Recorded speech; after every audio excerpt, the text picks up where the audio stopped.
Hey, what's up guys? Just reminding you all that I am still running a giveaway for $15 of eShop credit once I hit 100 subs, which is coming up soon. To enter, you just need to subscribe and comment hundo on my Fox Counterplay video. Good luck. So today I wanted to make a little different video. I made a list of characters where I categorize them into different types of playstyles. The reason why I did this is because if you like playing a certain character, then you could look at this and be like, oh, I like playing this character, so I would also feel comfortable playing this other character. This can also be helpful to pick a secondary because you usually want your secondary to not have the same strengths and weaknesses as your current main, and you want them to be able to cover the matchups that you don't play well with your main. I categorize this on my own, and this is my own opinion based on how I've played these characters, so you may think one may belong in a different category, but it's also pretty broad and simple, so there shouldn't be too much debate. Alright, let's get into it. So just to look at the list, the first two, close range and spacer, I originally had that as the balanced kind of all around the category, but there were just too many people and it wasn't really divided up enough between the rest of them. So I just kind of divided them into close range and then space having a disjoint or multiple projectiles. And then we have Rushdown, which are the fast characters that like to get up in your face. We have Zoner, which are characters with more than one projectile that usually fight from a distance or try to really keep you out while you out. We have heavy characters, which kind of could belong in the other categories, but I just like to put them together because they are all, like, their speed is kind of the same, the way that they hit is pretty much the same. They all have like the slower smash attacks, but they do a lot of damage. So I kind of just wanted to put them in their own category. And we have setup characters, which I didn't know if I should put them in Zoner or Space, but I decided to make that their own category because like Villager relies on the Lloyd, Zelda with the Phantom, and Bowser Jr. with the Mecha Koopa, so I just put them in their own category. And then the special characters are characters that really have their own playstyle based around their moveset. So it would have been like really weird for me to try to like shove Jigglypuff in like a spacer because they play nothing like any of these other characters. So yeah, I kind of have them in their own category. So let's start with the close range balance. So I kind of want to go over why characters are in a certain character class and how it could be easy to go from one to the other. So let's take a look at Mario. Now Mario's in here because he has a projectile, but he mainly focuses on getting up close, comboing with tilt attacks, and killing with very up close smash attacks. So let's take a look at Wolf now, who has a very good blaster which he could use. However, he really mainly focuses on either comboing off of his aerials and then killing with close-up attacks like back air or his smash attacks. So if you're a Mario player and you're like, okay, I want to play someone who's similar to Mario, but obviously no one's going to be exactly the same except for maybe like Dr. Mario, but even he's not exactly the same. But Wolf could be a character that you could go to and still feel comfortable playing in the game because you mainly can do the same things. Like you could still use your projectile, but at the end of the day, you're gonna go in and get those combos, kill moves, etc. And even if you want to look at Falco, who's different than both of these two, he combos with up tilt and then really focuses on aerials. So if you're Mario, you're used to like really like fast comboing moves, like doing up tilt, up air, up air, up air, up air.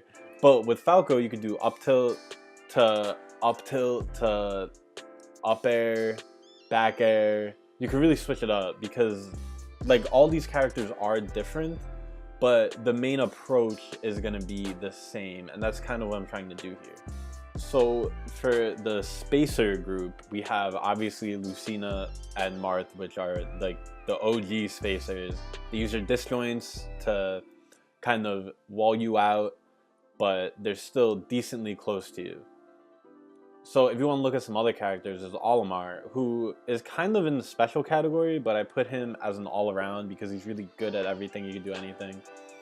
Now, his Pikmin act as disjoints, and he could throw them, so that makes him more spaced out.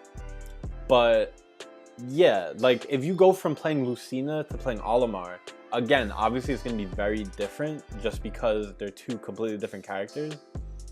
But once you get to know Olimar's moves and when to use his moves, it will be a lot simpler than, say, going from playing Lucina to like Ness, or going from playing Lucina to Pac-Man, like that kind of thing.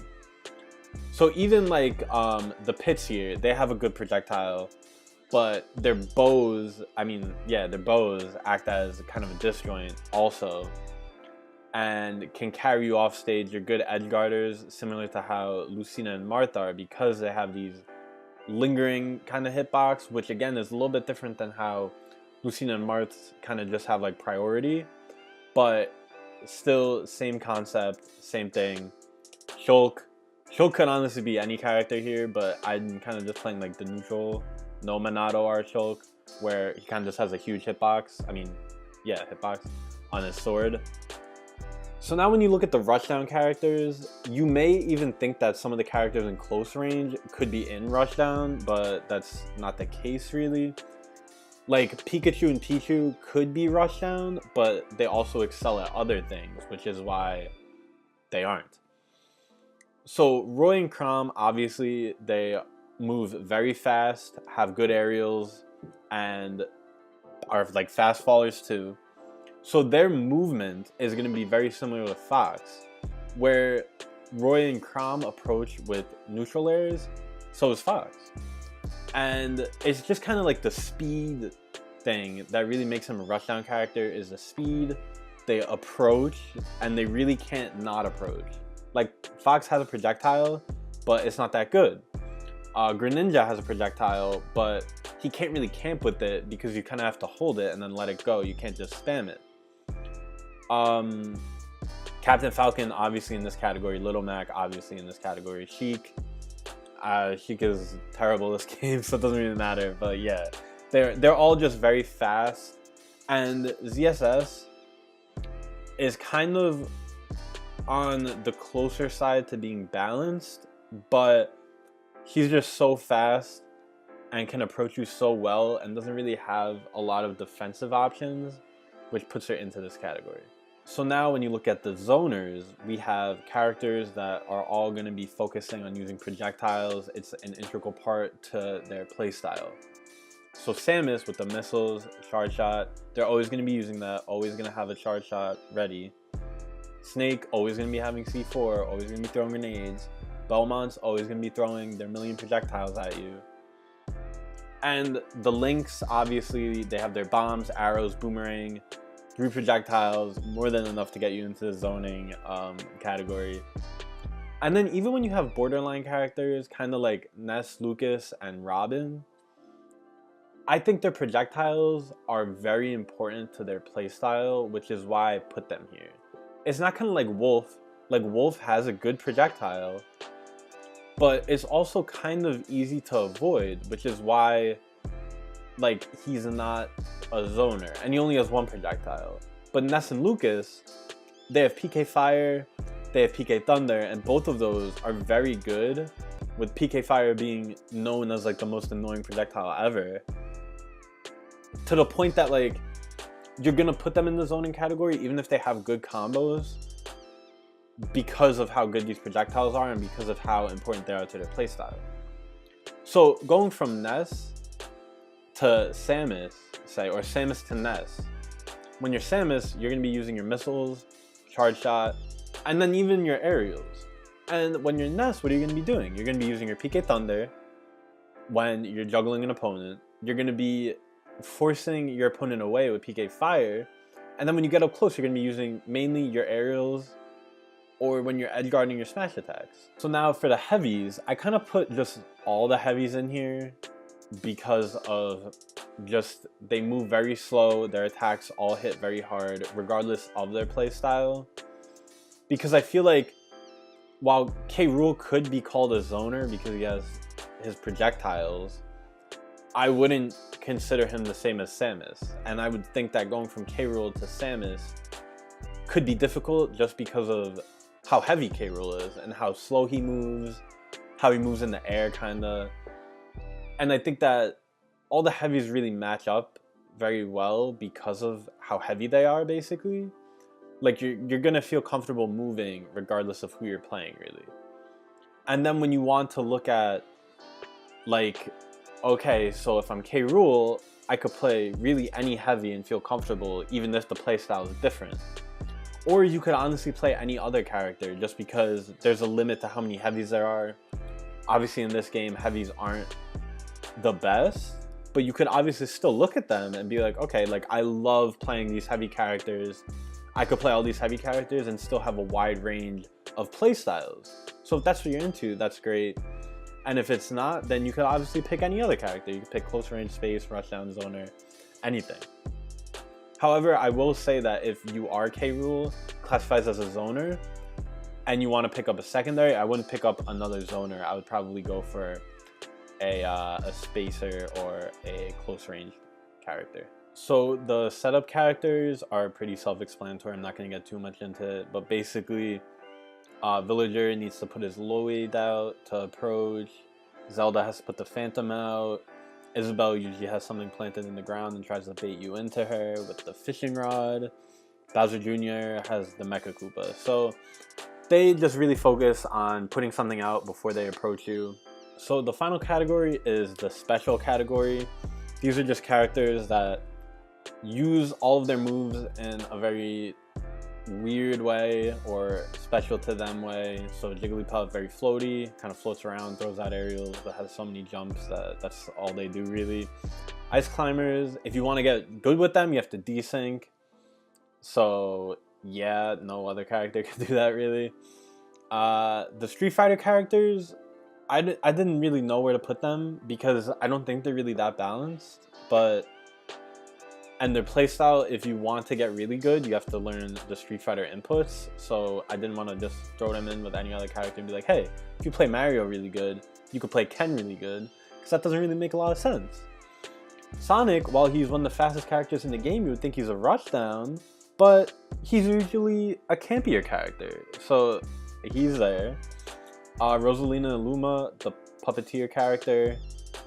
Bayonetta, I don't even know, because they could do so many jumps, so many combos, really focus on the witch twists and the air and everything, that I think they really belong in their own category. Game & Watch, obviously, is just a crazy character, very wonky. And Piranha Plant, there's not too much meta with Piranha Plant yet, but I just put him in special because he's really different. So yeah, for some final thoughts, I think that this is really helpful if you want to either pick up a secondary with a playstyle you like, or pick up a character that isn't like yours to cover the matchups that you're not good against. So the balanced characters are usually worse against the zoning characters. However, rushdown characters are usually better because their attacks are quicker, they move a lot quicker, they can get in the zoner's face. Where when you're Marth and Lucina, you're kind of like floatier, slower, so it'll be harder to like really break that wall that say Richter and Simon are setting up. But maybe you really like playing Mario and you like his playstyle, but you don't think you're really doing good. You want a spike that's easier to hit because fair spikes are usually harder. So you pick up Pichu or Pikachu.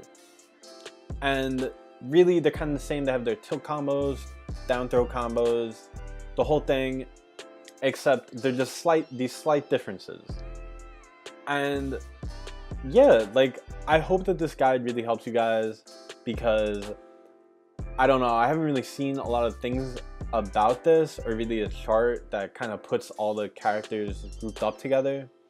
So I really hope this helps you if you guys are having a character crisis, or you guys want to try something new, just so you can look at this and be like, okay, I want to play Roy because I'm not doing too good with Fox, but I like how Fox plays. So I hope you guys enjoyed the video. Make sure to like, subscribe, and enter the giveaway, and I'll see you guys next time.